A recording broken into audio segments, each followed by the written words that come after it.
Hello guys, we're back from Tak province, which means it's time for another Hua Hin video. This time, Keith and I head out road cruising in the Western Hills and I risk everything with one of the most feared snakes in the country. Guys, we're back in Hua Hin after the long trip and I have some genuinely tragic news. This will be Keith's last time appearing on the channel for a while. He is leaving Thailand, well, next week, right? So crack one last fizzy for the boys. One last sparkling water for the boys. And everyone say R.I.P. Keith. Oh, it's been a while, but just got our first snake of the night. That's how it can be out here sometimes. You're feeling like you're not going to see anything, and then all of a sudden, huge green cat snake on the road.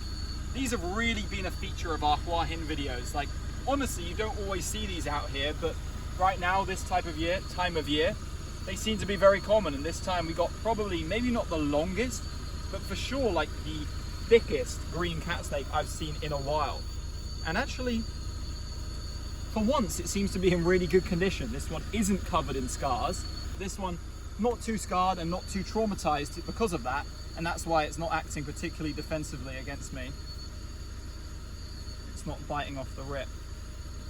Okay, maybe it is.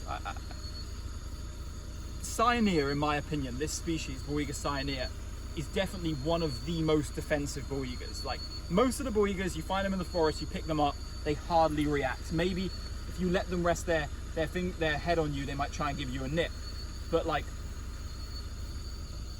cyanea, these guys are definitely prone to giving you a little kiss or two. Let's put it that way.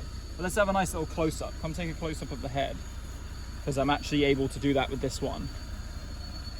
Ooh. Yeah, nice.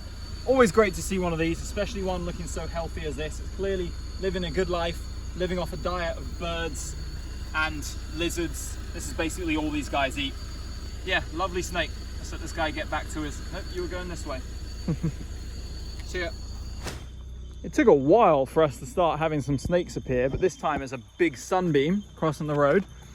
This one was hard to see. We're using David's car, which doesn't have such bright headlights as my one. But Keith, I'm going to need you to take over filming duties because this one's on the run. All right, prepare to be musked. For those that don't know, sunbeam snakes have a very distinctive musk. Like, a lot of snakes, they will spray you with a foul smelling, I don't know what it is, liquid. Whereas these ones, I wouldn't describe it as foul smelling. Anyone that smelt sunbeam snake musk will be familiar with it. It's kind of bittersweet. I would certainly not describe it as a foul smell.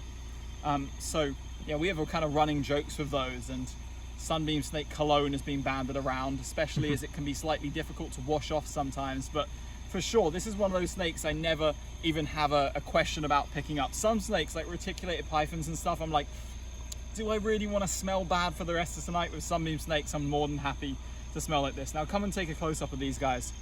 They got such a cool, like, shovel-shaped head, typical of species that burrow a lot, same as this iridescence you see on the body here. And as well as that, these guys will, like, yeah, it's got some scars on the body.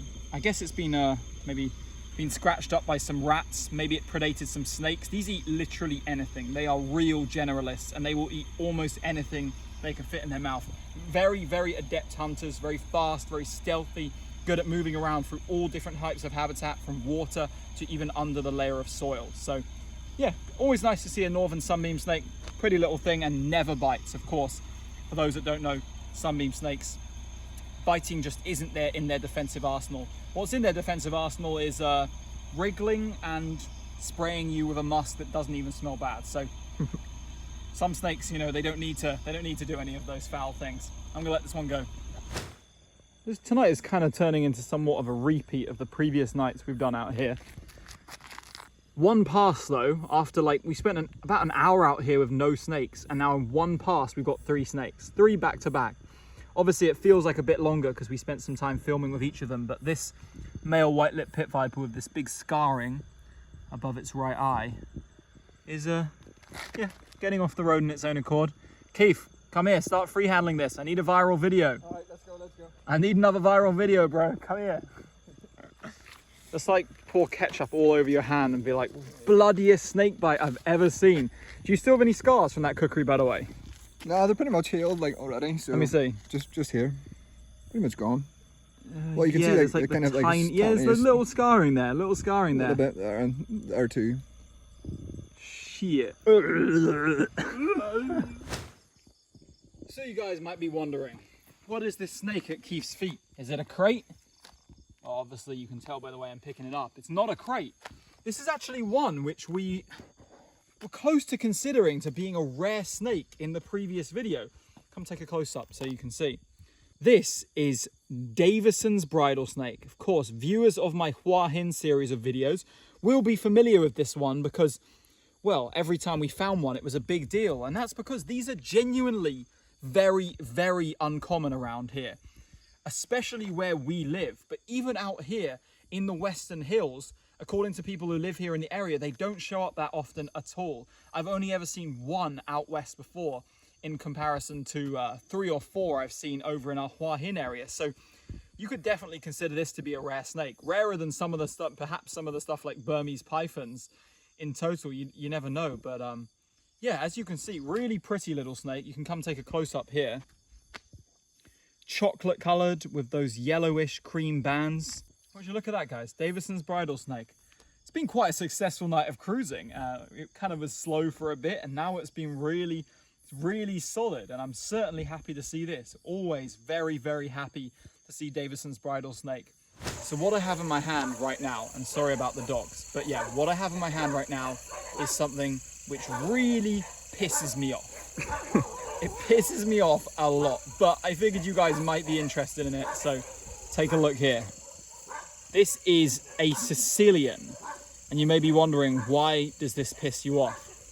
Because they look like snakes. First time you see one in any given night of herping, you think you found a pipe snake or some kind of snake on the road. But no. Second question you may be wondering is, what the hell is this? Well, it's actually an amphibian. It's a legless, worm-like amphibian which lives in water and under very damp soil. And I won't be holding him for much longer because they tend to dry out very quickly. But take a close-up of the head. Oh, it's hiding its head. Come out, come out. Take a close-up of the head. It has extremely small and very, very reduced eyes, and this kind of yellow stripe on the ventrolateral area, which makes it resemble a snake very much. But yeah, very weird animal. You get these not just in Southeast Asia, you get these in the tropics, all over the world actually. But we see them every now and again out on the road and sometimes in the forest after heavy rains. Tonight there's been some rain out, so no surprise we saw them really, but frickin' Sicilian again, so I'm gonna go dump this bitch. We drove up to where the annoying dogs are, and right where the annoying dogs are is a slug snake, which is weirdly damp. Has it got like snail trail on it? Has it been in the pool? Either way, I can't talk here much longer, so I'm gonna get this one off the road. Guys, 2 mortal enemies are about to meet. The Fask. Oh no. And oh, no. Keys. I'm shaking. PTSD, generational trauma, endless agony, angst. Guys, he's had a stroke. All right, Keith, I want to see you catch this Fask bite free. You have to do it for the people, for the people. Nah, I'm not going to be catching Fask anytime soon. Okay, catch it without pinning it then, just like a little... Don't let it get away. Don't let it get away. Catch it by the tail. Okay, let's go.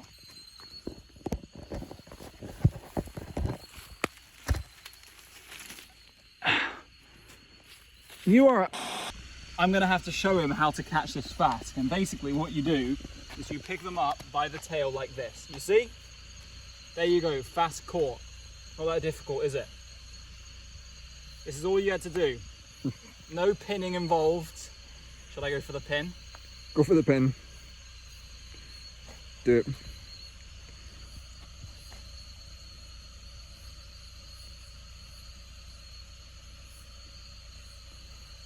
Ooh. You got it? There you go. Look at that tooth. Look at that tooth. That's what sliced Keith open wide. And that's why I still have trauma from this species. That is what caused that most recent viral video on my channel. Well, Well, there you go, guys. I effectively showed you how to pin Fask and not get absolutely annihilated, not get ruined, and not get turned into a complete laughing stock on the internet, which my friend Keith managed to do with aplomb. But thank you, I enjoyed the views. But, let's let this Fask get off the road and let's get on with our journey. Been good diversity tonight, really good diversity. All right, guys, herping is done for the night. Very successful, and now it's time for the part of the video you've all been waiting for. It's ice cream analysis time, and look what we've gone for today. Well, this isn't exactly something out of the box. This is currently my favorite ice cream they do here. I tried it a few times in the past, and I don't know, all of a sudden, it's just been going so stupid. Like, it just has good texture. It's not like the most tasteful ice cream, but it just has good texture. Anyway, hand the camera over here.